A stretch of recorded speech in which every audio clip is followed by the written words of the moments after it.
Today, my husband said something to me that convicted me and also humbled me, and I wanted to share it with you guys. A godly woman isn't only a gifted woman with spiritual gifts. A godly woman is a woman willing to submit herself unto her husband, to serve him, and by doing so, she is serving God.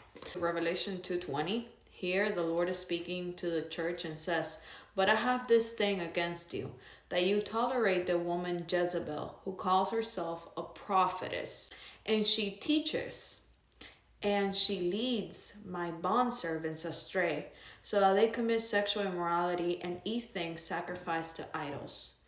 So here we see a woman called Jezebel, and I think that most of us know what Jezebel, who she is in the Bible. But if you don't know, that will be a teaching for another time. And this woman is a prophetess. So she has spiritual gifts and she teaches. And here's the thing, just because she's a prophetess, a leader, a teacher, does not make her a godly woman, because she is using all of these gifts to lead people astray. 1 Peter 3:5-6. And here we will see what a holy woman looks like. For in this way, the holy women of former times who hoped in God also used to adorn themselves, being subject to their own husbands, just as Sarah obeyed Abraham, calling him Lord.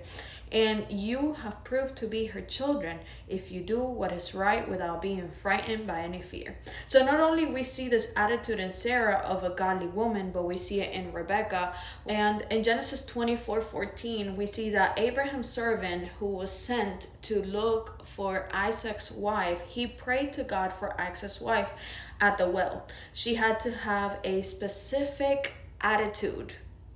Okay, an attitude of service, a woman willing to serve the man and his animals too. What I see is that all this time I've thought that a powerful woman of God is a woman that has spiritual gifts, spiritual talents, a power displayed to the eyes of men and women at the church, or just miraculous works.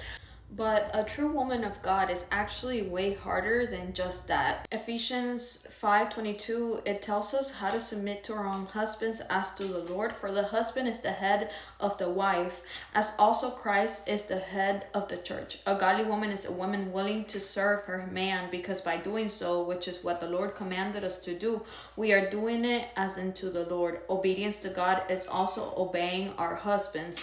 It's ridding ourselves of every rebellious and defiant spirit or attitude. I hope this blesses you, and maybe there will be a part 2.